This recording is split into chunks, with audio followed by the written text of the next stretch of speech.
আগামী 28শে April Mohun Bagan Indian super লিগে দ্বিতীয় সেমিফাইনালটি ঘরের মাঠে খেলবে।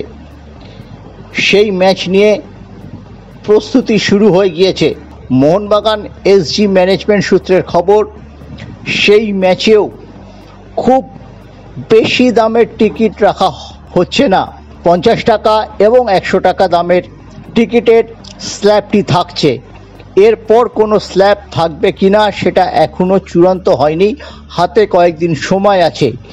কিন্তু সেদিন প্রতিপক্ষকে ঘায়েল করতে মোহনবাগান এসজির অন্যতম বড় অস্ত্র হিসেবে জনতার গর্জনকে ব্যবহার করতে চাইছে।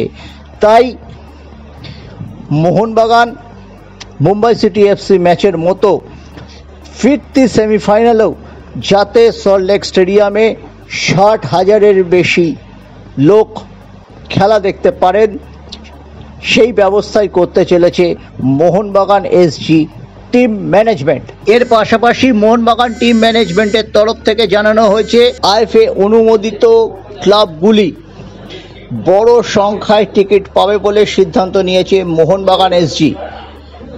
মোহনবাগান মুম্বাই সিটি এফসি ম্যাচে 181টি ক্লাব তাদের অথরাইজ লেটার দেখিয়ে 50টি করে টিকিট নিয়েছে।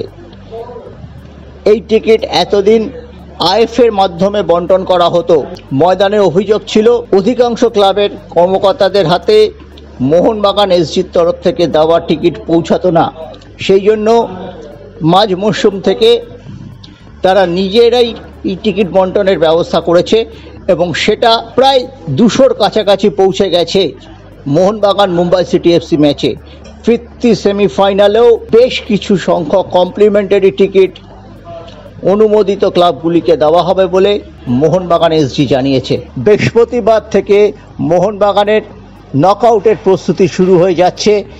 সাহালকে দ্রুত ফিট করার চেষ্টা হচ্ছে যাতে 23 তারিখের ম্যাচে তাকে নামানো যায়।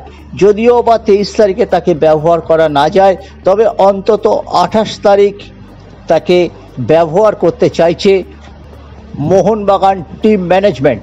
এটাই ছিল মোহনবাগান শিবির থেকে শেষ আপডেট।